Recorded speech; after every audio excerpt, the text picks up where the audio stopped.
Naquele farol entre carros e fumaça, uma menina de 7 anos bateu no vidro de um carro blindado e ofereceu uma rosa de graça para um homem que tinha tudo e não sentia nada.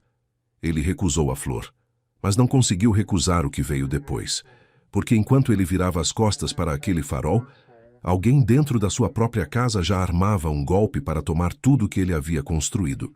E a única pessoa que, sem saber, ia desmontar esse plano era exatamente a mulher que ele havia conhecido vendendo doces no asfalto. Essa história vai provar que Deus não manda milagres com letreiro. Às vezes manda uma criança com um cesto de rosas e um sorriso que não combina com o lugar onde está. Se inscreva no canal e deixe seu like. E comenta aqui de onde você está assistindo. Seu comentário é muito importante para nós. Naquele corredor de hospital, na frente de todos, alguém olhou para Bruna e disse que ela era uma ladra. E Carlos precisou escolher entre acreditar no que via ou acreditar em quem ela era. Mas para chegar até aqui, tudo começou num farol, numa tarde de quinta-feira com uma menina de 7 anos. Um cesto de rosas e um homem que havia muito tempo não sorria de verdade. Carlos Mendonça tinha 40 anos. Um grupo de incorporadoras avaliado em centenas de milhões, um apartamento de cobertura no centro da cidade e um vazio dentro do peito que nenhum número no extrato bancário conseguia preencher. Era o tipo de homem que entrava numa sala e fazia o ar mudar de temperatura. Controlado, preciso, acostumado a decidir tudo com lógica e estratégia. Mas havia 2 semanas que ele não conseguia dormir mais de 4 horas seguidas. O motorista. Seu Geraldo conhecia o patrão fazia 6 anos e sabia quando era hora de falar e quando era hora de ficar em silêncio. Naquela quinta-feira, era a hora de silêncio. Carlos estava no banco traseiro com o celular na mão, a tela cheia de mensagens não respondidas de Isabela e o olhar preso no nada do lado de fora da janela. O noivado tinha chegado ao fim que ele já sabia que chegaria. Não havia briga, não havia traição revelada ainda, havia algo pior: indiferença.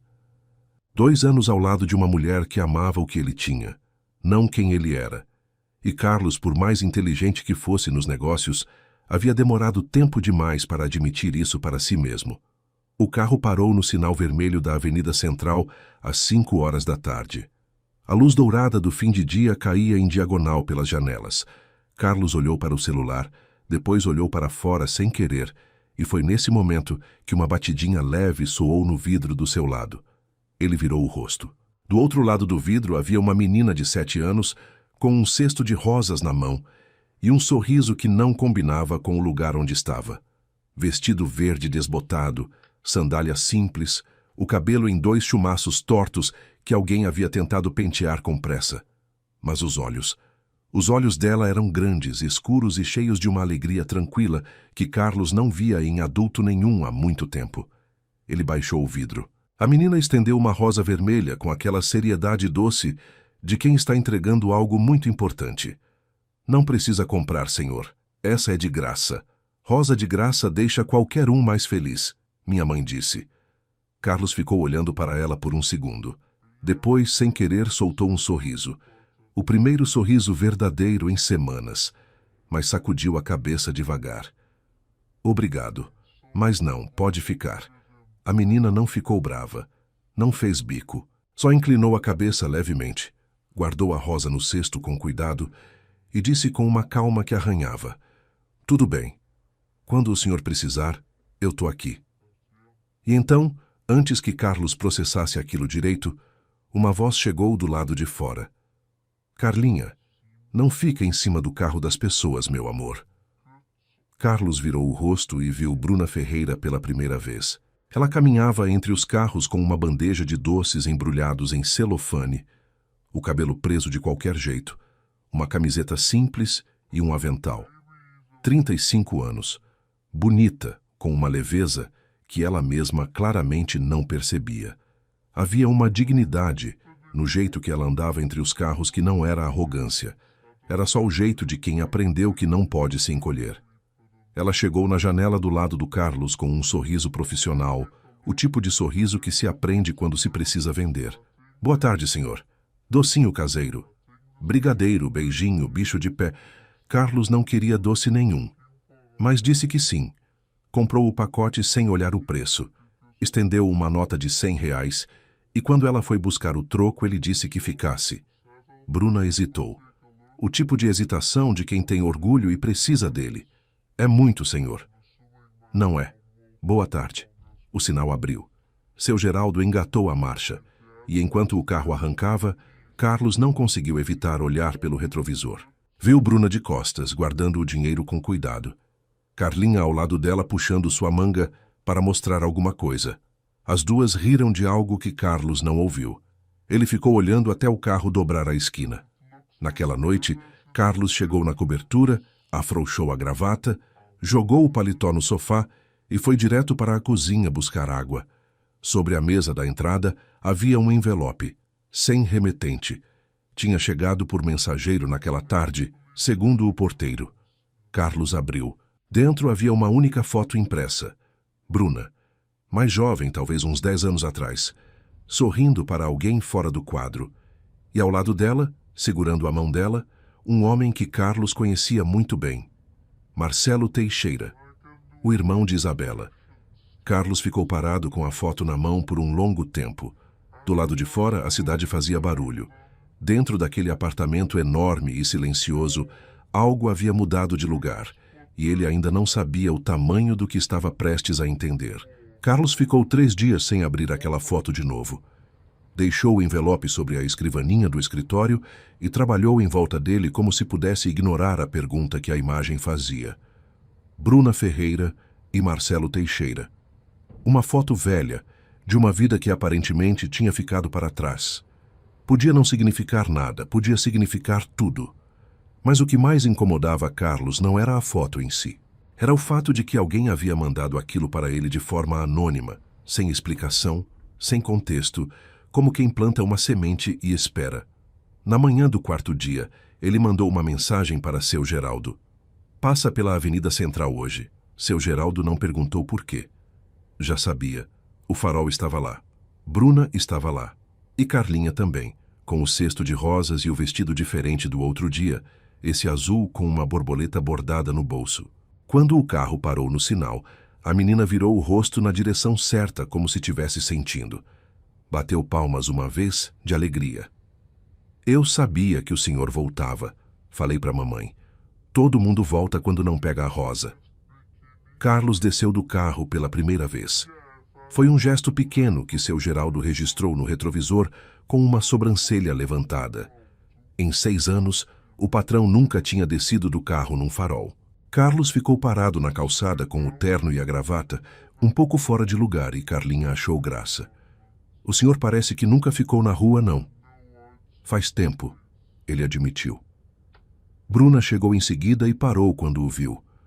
Levou um segundo para reconhecer. Depois veio com a bandeja, sem o sorriso ensaiado dessa vez. Havia uma estranheza boa entre os dois, aquele tipo de silêncio inicial que não é constrangimento, é reconhecimento. O senhor voltou, ela disse. Voltei. Ela não perguntou por quê. E isso Carlos achou a coisa mais elegante que alguém podia fazer. Eles ficaram ali conversando, enquanto o sinal abria e fechava e os outros carros passavam. Carlos perguntou sobre a rotina, sobre Carlinha, sobre quanto tempo ela estava naquele farol. Bruna foi direta, sem drama e sem vergonha. Havia quase 2 anos vendendo doces, separada desde antes de Carlinha nascer. Morava num quarto e sala num bairro a 40 minutos dali. Não tinha com quem deixar a filha nos dias de venda. Então Carlinha vinha junto. E você fazia o que antes disso? Carlos perguntou. Serviços domésticos, cozinha, organização, limpeza. Era o que eu sabia fazer bem. Mas o patrão fechou a empresa e a patroa foi embora, então fiquei sem referência e sem emprego na mesma semana. Carlos ficou em silêncio por um momento.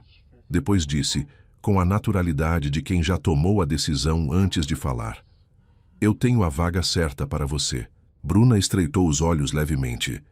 Não com desconfiança agressiva, com a cautela de quem já aprendeu que ofertas no meio da rua raramente são o que parecem. Que vaga? Governanta assistente. Na minha casa. Carteira assinada, salário fixo, documentado. A governanta principal tem 58 anos e precisa de apoio. Você começa quando quiser. Bruna ficou olhando para ele. Carlinha, que tinha ouvido tudo enquanto fingia arrumar as rosas do cesto, puxou a manga da mãe devagarzinho e disse em voz baixa, mas não baixa o suficiente: Mãe, ele não parece mentiroso, não. Carlos quase engoliu o riso. Bruna pediu o número de um contato para confirmar. Carlos deu o cartão da empresa. Ela olhou para o nome impresso, levantou o rosto, olhou para ele de um jeito diferente, e Carlos soube que ela estava só então entendendo com quem havia estado conversando nos últimos 15 minutos. Ela não fez estardalhaço. Só dobrou o cartão com cuidado e colocou no bolso do avental. Se for verdade, eu apareço amanhã às 8. Apareceu às 7h40. Dona Lúcia a recebeu na entrada de serviço com um olhar que media tudo em silêncio. 58 anos. Cabelo totalmente branco preso num coque. Jaleco cinza passado com capricho. Deu a Bruna um tour pela mansão em passo firme, explicando cada responsabilidade com precisão e sem calor. Bruna anotou tudo num caderninho pequeno que havia trazido na bolsa, sem fazer perguntas desnecessárias, sem reclamar do tamanho da casa. Dona Lúcia notou o caderninho. Não disse nada, mas notou. As outras funcionárias notaram outras coisas. Renata tinha 32 anos e trabalhava na mansão fazia 4. Era eficiente, organizada e havia construído uma posição confortável naquele ambiente. Quando Bruna entrou pela primeira vez no corredor da ala de serviços, Renata avaliou tudo num segundo e chegou a uma conclusão que ela guardou atrás de um sorriso gentil. Clara, a mais nova do grupo, seguiu o exemplo de Renata como sempre fazia. Bruna não percebeu nada disso. Estava ocupada demais trabalhando. Aprendia rápido, perguntava pouco e entregava muito. Dentro de 3 dias já sabia onde ficava cada coisa, como Carlos preferia a mesa posta no café da manhã, que Dona Lúcia tomava chá de camomila às 10 da manhã sem falta, e que havia um vaso de orquídeas no escritório que precisava ser regado com água filtrada, nunca da torneira. Carlos começou a aparecer em ambientes onde ela estava. Disse que era coincidência. Não era. Pedia café quando ela estava na cozinha. Passava pelo jardim quando ela estava regando as plantas. Parava na entrada da sala quando ela estava arrumando os livros da estante. Trocavam poucas palavras, mas eram palavras de verdade, sem a formalidade que ele usava com todo mundo. Bruna não sabia o que fazer com isso, então optou por não fazer nada, apenas continuar trabalhando. No sábado, Carlinha visitou a mansão pela primeira vez. Ficou parada na entrada com os olhos arregalados, olhando para o teto alto, para as escadas, para o jardim que aparecia pela janela enorme da sala. Carlos estava descendo as escadas quando a viu ali, boquiaberta, a bolsinha no braço. Ele desceu os últimos degraus e se agachou na altura dela. O que achou? É muito grande, ela disse com honestidade. A senhora não se perde? Carlos riu. Foi um riso de verdade, do tipo que chegava antes que ele pudesse segurar. Carlinha achou graça de ver ele rir, e riu também, sem saber muito bem do que. E essa foi a cena que Isabela encontrou quando entrou pela porta principal sem avisar, com a chave que ela ainda tinha e que Carlos ainda não havia pedido de volta. Isabela Teixeira tinha 36 anos, era alta, elegante, perfumada com um caro que Carlos reconhecia de longe. Parou quando viu o marido agachado na frente de uma criança desconhecida, no meio do saguão da sua mansão. O olhar que ela deu para Carlinha durou menos de 2 segundos, mas Carlinha sentiu. Crianças sempre sentem. Carlos. A voz de Isabela era baixa e cortante. O que é isso? Carlos se levantou devagar. Olhou para ela. Olhou para Carlinha. E então disse com uma calma que não deixava espaço para negociação. É Carlinha, filha da Bruna que trabalha aqui. Você pode falar com ela na sala. Eu já vou. Isabela esperou ele virar as costas para lançar mais um olhar para a menina. Carlinha segurou a bolsinha com as 2 mãos e ficou quieta, com aquela postura ereta que Bruna havia ensinado sem querer, só pelo exemplo. Naquela mesma noite, Renata estava no quarto de serviço com o celular na mão. Digitou uma mensagem para um número sem nome salvo na agenda e enviou. Pode vir quando quiser. Já sei o que você precisa saber. Do outro lado, a resposta chegou em menos de 30 segundos. Amanhã. Não deixa ela sair. Renata colocou o celular na mesa, apagou a luz e ficou olhando para o teto escuro por um longo tempo. A semana que se seguiu foi a mais estranha que Bruna havia vivido em muito tempo. Estranha não de forma ruim, estranha da forma que as coisas ficam quando algo está mudando de lugar dentro da gente, e a gente ainda não tem nome para isso. Ela acordava cedo, preparava Carlinha para a escola, pegava o ônibus, chegava na mansão antes das 8 e trabalhava até às 5. Era uma rotina simples e honesta, o tipo de coisa que ela havia pedido para a vida por muito tempo. Mas havia um detalhe que não era simples nem fácil de ignorar. Carlos Mendonça continuava aparecendo, não de forma invasiva, não de forma que ela pudesse apontar e chamar de inconveniente. Aparecia da forma mais desconcertante possível, sendo gentil. Perguntava se ela havia almoçado. Comentava que o jardim estava mais organizado desde que ela havia chegado. Numa tarde de chuva, quando ela estava no corredor do segundo andar recolhendo umas toalhas que tinham ficado no varal externo, ele apareceu com um guarda-chuva e disse que seu Geraldo havia avisado que a chuva vinha forte e que o varal ficava exposto. Eram gestos pequenos, mas gestos pequenos ditos pela pessoa certa pesam mais do que discursos inteiros. Dona Lúcia observava tudo, não com julgamento, com aquela atenção silenciosa de quem passou décadas lendo pessoas em ambientes fechados. Havia algo que ela sabia e ainda não havia falado. Havia o momento certo para falar e esse momento ainda não havia chegado. Renata também observava, mas com olhos diferentes. Na quarta-feira pela manhã, Isabela entrou na mansão sem avisar pela segunda vez, dessa vez com o advogado. Foram direto ao escritório de Carlos, que estava em reunião por vídeo, e pediu que esperassem na sala. Enquanto esperavam, Isabela caminhou pela casa com aquela familiaridade de quem ainda considera um lugar seu. Passou pelo corredor da ala de serviços, viu Bruna organizando o armário de limpeza e parou na porta. "Você é boa nisso", Isabela disse, com um tom que não era elogio. Bruna virou o rosto, esperou. Carlos sempre foi generoso com quem trabalha para ele. Isabela continuou avançando um passo para dentro do corredor. Mas generosidade tem limite, e pessoas que confundem atenção com interesse costumam se machucar. Bruna fechou a porta do armário com calma. "A senhora precisa de alguma coisa do setor de limpeza?" Isabela ficou olhando para ela por um segundo. Depois virou as costas e foi embora pelo corredor. Naquela mesma tarde, o advogado de Carlos ligou com urgência. A voz estava tensa do outro lado da linha. "Carlos, precisamos conversar pessoalmente hoje." Isabela registrou os documentos no cartório essa manhã, logo cedo. Alegação de incapacidade administrativa. Testemunha falsa, documentos manipulados. "Você tem 72 horas antes da homologação. Depois disso, o juiz pode suspender seu acesso operacional às empresas enquanto corre a análise. Preciso de você agora." Carlos desligou. Ficou parado no escritório por um momento com a mão ainda no telefone. 72 horas. Ele sabia que esse dia chegaria. Havia se preparado. O contradocumento estava pronto. Mas ouvir o prazo em voz alta mudava o peso da coisa. Ele desceu para buscar café e encontrou Bruna na cozinha. Ela estava de costas, lavando os copos do almoço, e cantarolava algo baixinho sem perceber. Parou quando ouviu os passos, virou o rosto e viu a expressão dele. "O senhor está bem?" Carlos queria dizer que sim, mas havia aprendido nos últimos dias que mentir para Bruna era um exercício inútil.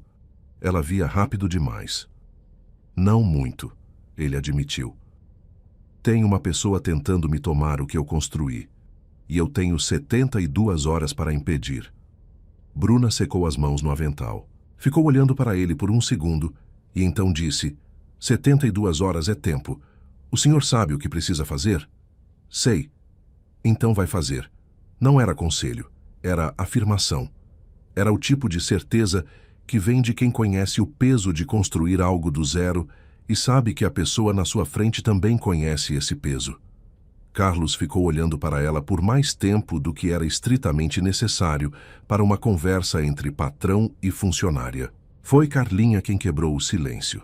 chegando pela porta da cozinha com a mochila ainda nas costas, recém-chegada da escola com seu Geraldo, que havia buscado a pedido de Bruna. "Tem pão de queijo?" Ela perguntou para a mãe, sem cerimonial nenhum. E os dois adultos riram ao mesmo tempo, aliviados. Na manhã de quinta-feira, um colar sumiu. Era uma peça de ouro com 3 diamantes pequenos que ficava na gaveta do quarto de hóspedes. Pertencia a uma coleção antiga da casa. Dona Lúcia percebeu a ausência durante a limpeza semanal do quarto e comunicou imediatamente a Carlos. Ele pediu discrição enquanto verificavam. Renata se antecipou.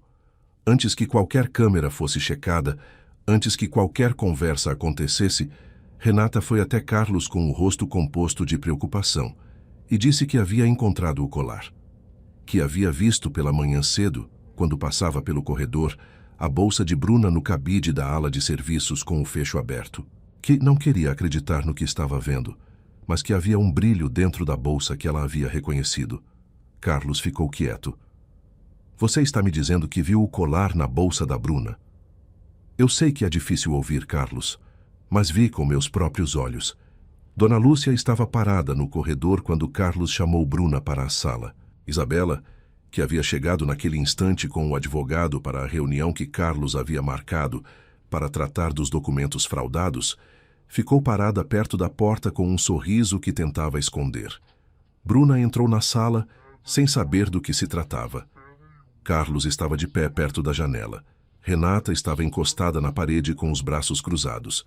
Isabela ocupou uma cadeira com a naturalidade de quem esperava por aquilo. "Bruna", Carlos começou, e a voz estava cuidadosa demais, pesada demais. "Está faltando uma peça do quarto de hóspedes." A Renata disse que viu na sua bolsa. O silêncio que se seguiu durou 3 segundos. Bruna olhou para Renata, olhou para Isabela, olhou para Carlos. Não havia pânico no rosto dela. Havia algo mais difícil de sustentar. Decepção. Ela foi até a bolsa, abriu, virou de cabeça para baixo sobre a mesa. O colar caiu. Isabela ergueu uma sobrancelha com uma satisfação que mal conseguia conter. Bruna ficou olhando para o colar sobre a mesa. Depois levantou o rosto e olhou para Carlos com uma calma que custava caro. "Eu não peguei. Nunca precisei do que não é meu." "Carlos", Isabela disse da cadeira com voz macia e venenosa, "acho que está claro o que precisa ser feito." Carlos não respondeu para ela. Ficou olhando para Bruna, para os olhos dela que não desviavam, para as mãos dela que não tremiam. E então disse uma coisa que Renata não esperava. "Quero ver as câmeras." O rosto de Renata mudou em fração de segundo, tão rápido que quase ninguém viu. Quase. Dona Lúcia viu. Meia hora depois, Carlos estava na sala com o sistema de segurança aberto no notebook. A câmera do corredor da ala de serviços mostrava com clareza e horário registrado Renata se aproximando da bolsa de Bruna no cabide, abrindo o fecho, colocando o colar dentro, fechando. O corredor ficou em silêncio. Carlos fechou o notebook devagar. Virou para Renata. "Você pode ir buscar seus pertences." Renata abriu a boca. Fechou. Olhou para Isabela, pedindo algo com o olhar.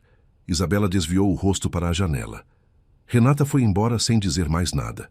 Carlos virou para Isabela, e o olhar que ele deu para ela era diferente de qualquer olhar que ele havia dado antes. Não era raiva, era encerramento. "Você sabia", ele disse. Isabela começou a falar. Carlos levantou a mão. "Não precisa. Meu advogado está esperando do lado de fora com os contradocumentos. Você pode entrar e resolver isso agora. Ou pode ir embora e eu ligo para o delegado Souza, que é meu amigo faz 15 anos. Isabela ficou imóvel por um segundo. Depois se levantou, ajeitou o blazer e foi até a porta. Parou com a mão na maçaneta. "Você vai se arrepender de trocar o que temos por uma empregada." "Já me arrependi de muita coisa", Carlos respondeu. "Isso aqui não vai ser uma delas." Isabela saiu. Carlos ficou sozinho na sala por um momento.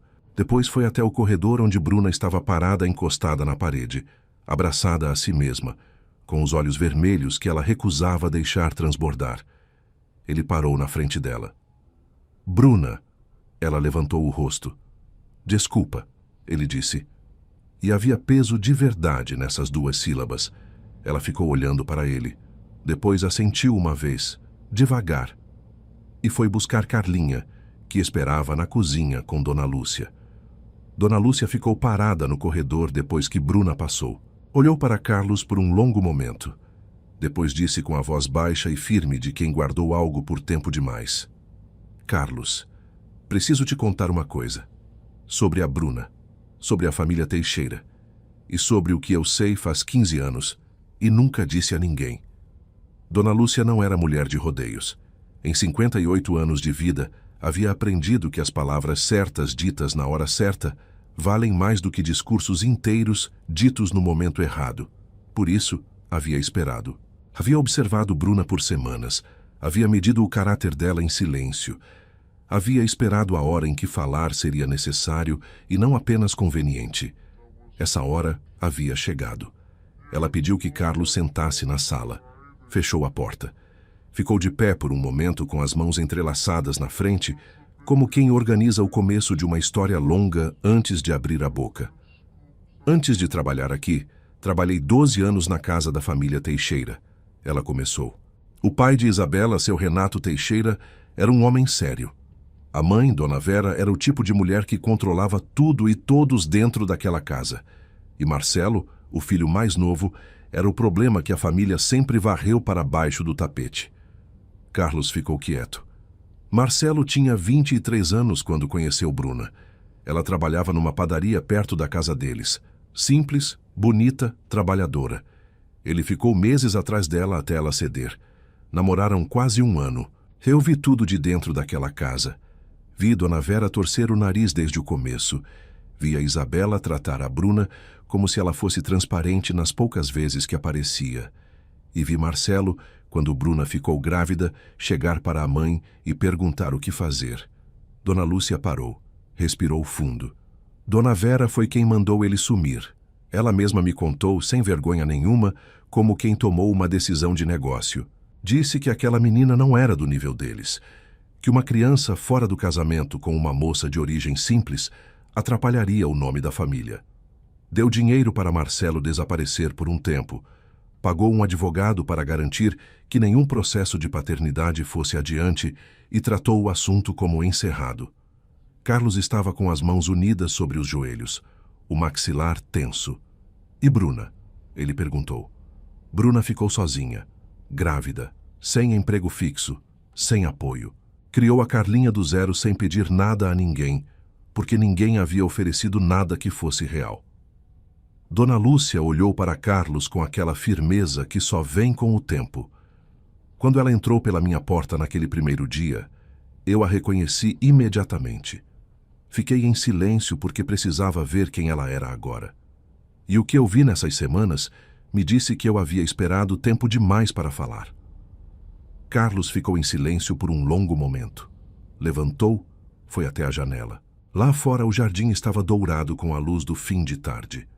Em algum ponto da casa, ele ouviu a voz de Carlinha perguntar algo para Bruna e a resposta baixa da mãe. Carlinha, 7 anos, cabelo em 2 chumaços, sorriso que não combinava com o lugar onde cresceu, olhos que viam tudo e julgavam pouco. Uma menina que havia sido apagada antes de nascer por pessoas que achavam que o nome da família valia mais do que uma criança. E Isabela havia entrado na vida dele sabendo de tudo isso. Havia frequentado aquela casa por 2 anos. Havia convivido com ele. Havia sorrido para Carlinha com aquele olhar de desdém. Havia mandado Renata plantar o colar na bolsa de Bruna. Havia tentado destruir uma mulher que sua própria família havia abandonado. Não era ciúme. Era silêncio sendo comprado uma segunda vez. Carlos virou para Dona Lúcia. Por que você me conta isso agora? Porque você ia descobrir de qualquer jeito. E preferi que fosse por mim do que pela pessoa errada e da forma errada. Ele assentiu uma vez. Naquela mesma noite, Carlos ficou trabalhando até tarde com o advogado. Os contradocumentos sobre o golpe de Isabela já estavam prontos e protocolados. A testemunha falsa havia sido identificada. O processo corria, mas havia agora uma segunda questão sobre a mesa: o reconhecimento de paternidade de Carlinha e os 7 anos de pensão que nunca haviam sido pagos. Não era um assunto que cabia a ele resolver sozinho. Havia uma mãe que precisava ser consultada. Na manhã seguinte, Carlos pediu para Bruna vir ao escritório. Ela chegou pontual, com o caderninho e a caneta, achando que era uma instrução sobre a casa. Ele pediu que ela se sentasse. Ela viu que não havia caderninho do lado dele. Guardou o seu. Carlos contou o que Dona Lúcia havia dito. Contou com cuidado, sem pular nada, sem suavizar o que não precisava ser suavizado. Bruna ouviu com o rosto quieto que ela sabia manter quando algo custava caro demais para aparecer no rosto. Quando ele terminou, houve um silêncio comprido. Você já sabia que eu tinha ligação com a família Teixeira, ela disse. Não era pergunta. Recebi uma foto sua com Marcelo no dia que voltei ao Farol pela primeira vez. Bruna fechou os olhos por um segundo. Quando abriu, havia algo diferente neles. Não raiva. Cansaço. O tipo de cansaço de quem carrega um peso invisível por tanto tempo que esqueceu como é não carregá-lo. Eu não sabia que Isabela era sua noiva quando vim trabalhar aqui. Só fui entender quando vi o nome dela numa correspondência da casa na segunda semana. Pensei em ir embora. Por que não foi? Ela ficou olhando para ele por um momento. Porque Carlinha havia dormido nessa casa num sábado e na manhã de domingo me pediu se podia voltar. E eu não soube dizer não para ela. Carlos não respondeu imediatamente. Havia algo naquela resposta que chegou num lugar que ele não havia deixado aberto fazia muito tempo. Bruna, eu quero acionar o processo de reconhecimento de paternidade e os 7 anos de pensão atrasada. Não pelo dinheiro, pelo direito da Carlinha de ter o nome do pai num documento e de saber que alguém fez isso por ela. Bruna ficou muito quieta. Você não precisa fazer isso. Eu sei que não preciso. Ele parou. Você quer? Ela ficou olhando para as mãos sobre o colo, por um tempo longo. Depois disse, com aquela voz que era pequena, só quando algo importava demais. Ela perguntou outro dia por que não tinha pai. Eu disse que às vezes as histórias das pessoas começam de um jeito e terminam de outro. Ela ficou pensando e disse, então a minha história ainda não terminou? Carlos ficou olhando para ela sem conseguir falar. Quero, Bruna disse, por ela. Naquela tarde, Carlinha foi buscar a mãe depois da escola como de costume. Entrou pela porta da cozinha, largou a mochila na cadeira, abriu a geladeira sem cerimonial e então virou para Carlos, que estava parado na entrada da cozinha, e perguntou com a direteza de 7 anos, o senhor vai continuar aparecendo por aqui? Carlos se agachou na altura dela. Isso depende de você e da sua mãe. Carlinha cruzou os bracinhos. Ficou séria por exatamente 3 segundos. Depois disse, tá bom, mas o senhor vai ter que aprender a tomar chá porque minha mãe faz chá toda noite e não gosta de tomar sozinha. Bruna, que havia ouvido tudo da pia, abaixou o rosto para esconder o sorriso que não estava conseguindo segurar. E foi naquele momento, naquela cozinha de mansão com cheiro de jantar e luz amarela de fim de dia, que algo que havia estado torto por muito tempo começou a se ajeitar no lugar certo. Mas antes que aquela paz se firmasse de vez, havia ainda uma última coisa que precisava acontecer. Isabela havia ido embora derrotada, mas Marcelo Teixeira ainda não sabia o que estava vindo em sua direção. E quando soubesse, tentaria uma última jogada que colocaria tudo em risco de novo. Marcelo Teixeira recebeu a notificação do processo de reconhecimento de paternidade numa manhã de segunda-feira, enquanto tomava café num apartamento num bairro nobre da cidade, a 40 minutos de onde Carlinha havia crescido sem pai. Ele tinha 36 anos, um emprego bancário que a família havia arranjado, e 7 anos de ausência que ele havia tratado como uma decisão tomada, arquivada e encerrada. A notificação reabriu tudo. O advogado da família Teixeira ligou em pânico para Isabela, que ligou em pânico para Marcelo, que tomou a decisão mais previsível que um homem sem caráter, formado por dinheiro, costuma tomar. Foi até a mansão de Carlos pessoalmente, sem avisar, achando que um homem de negócios preferia silêncio a escândalo. Carlos estava no escritório quando seu Geraldo avisou pelo interfone que havia um homem na entrada dizendo que era cunhado dele. Carlos ficou quieto por um segundo. Depois disse para deixar entrar. Marcelo era mais baixo do que Carlos imaginava. Tinha o mesmo nariz afilado de Isabela, o mesmo jeito de entrar num ambiente como se já fosse dono dele. Sentou sem ser convidado e foi direto ao ponto, com a confiança equivocada de quem nunca foi realmente contrariado. Você está mexendo numa coisa que não precisa ser mexida, Carlos. Esse processo vai expor todo mundo. Vai aparecer na imprensa, vai virar história. Ninguém precisa disso. Podemos resolver isso de forma discreta. Carlos ficou olhando para ele sem dizer nada. Eu pago as custas do processo, a gente chega num valor de pensão, assino o reconhecimento em cartório sem briga. Tudo tranquilo, tudo quieto. A menina tem o nome, a mãe tem o dinheiro e a gente não precisa de juiz nem de exposição. Carlos ficou em silêncio por mais um momento. Depois disse: quanto você acha que vale 7 anos da vida de uma mulher criando uma filha sozinha, enquanto a sua família pagou para você sumir? Marcelo abriu a boca. Quanto você acha que vale uma menina de 7 anos que cresceu sem pai num quarto e sala, que foi para o Farol vender rosa de graça para ajudar a mãe a vender doce, que nunca recebeu um presente de aniversário seu, uma ligação, uma carta? Marcelo fechou a boca. Você não veio aqui para resolver. Você veio aqui para calar. Carlos se levantou. O processo vai seguir. O juiz vai arbitrar a pensão retroativa. E se você tentar qualquer movimento para atrasar ou enterrar isso, o meu advogado tem documentos suficientes para transformar esse processo numa história que vai interessar a muita gente além de um juiz.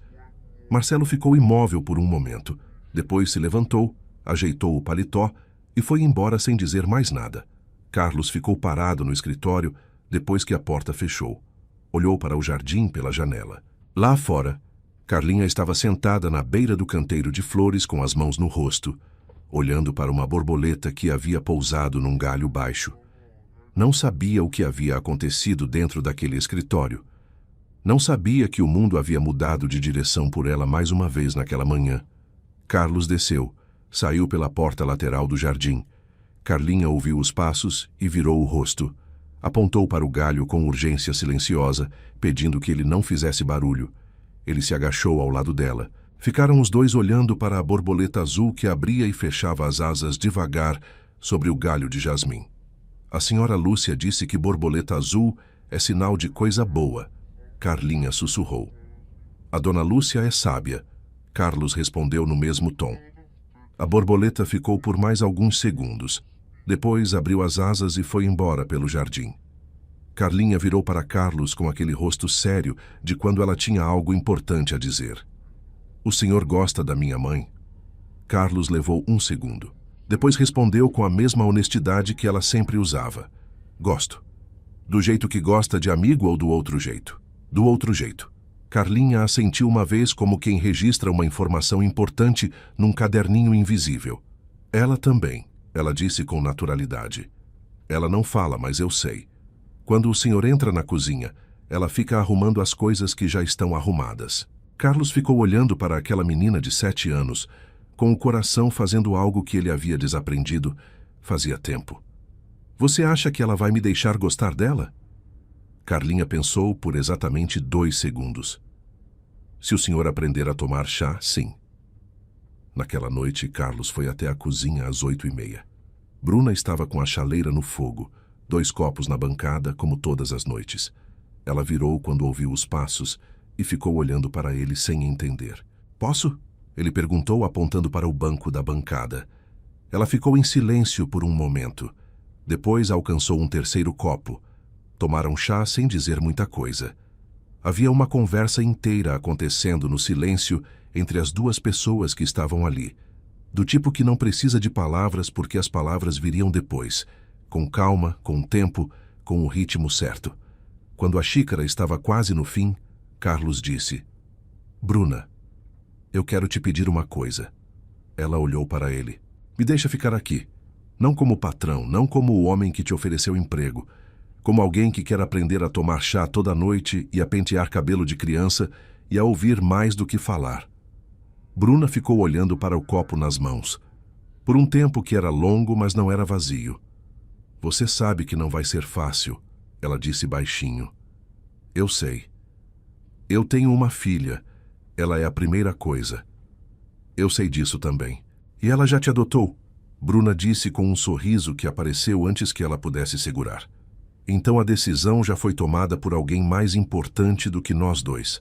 Carlos riu. E aquele riso chegou por todo o canto da cozinha. 2 semanas depois, numa manhã de sábado, Carlos estava no jardim com Carlinha. Ela havia acordado cedo, como sempre, e havia ido buscar o cesto que havia trazido para a mansão num dos fins de semana e que havia ficado esquecido no armário da copa. Quando Carlos desceu, encontrou ela sentada no banco de pedra do jardim, arrumando rosas artificiais no cesto com aquela seriedade de quem está preparando algo importante. Ela esperou ele se aproximar.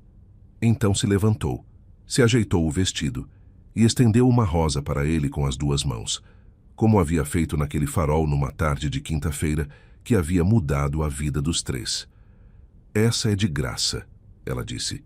Rosa de graça deixa qualquer um mais feliz. Minha mãe disse. Carlos ficou olhando para a flor, para as mãos pequenas que a seguravam, para os olhos grandes e escuros que esperavam com aquela paciência impossível. Dessa vez, ele aceitou. Colocou a rosa na lapela do paletó que usava mesmo em casa, como Bruna havia descoberto que era o seu hábito.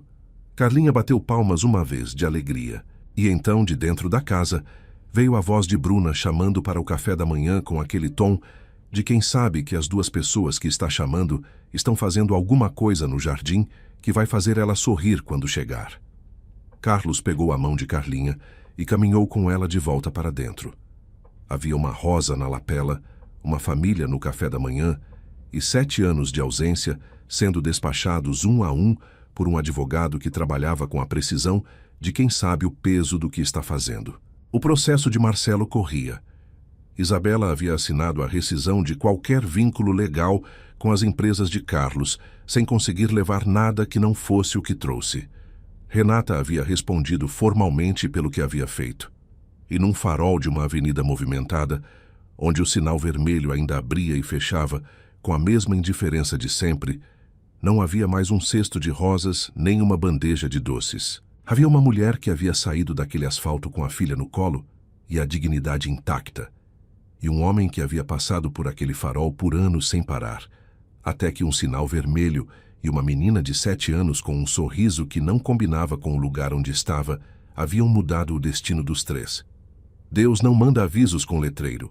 Às vezes manda uma criança com um cesto de rosas e uma voz pequena que diz que não precisa pagar, que essa é de graça, que rosa de graça deixa qualquer um mais feliz. Às vezes você recusa, mas se o coração ainda está funcionando direito, você volta.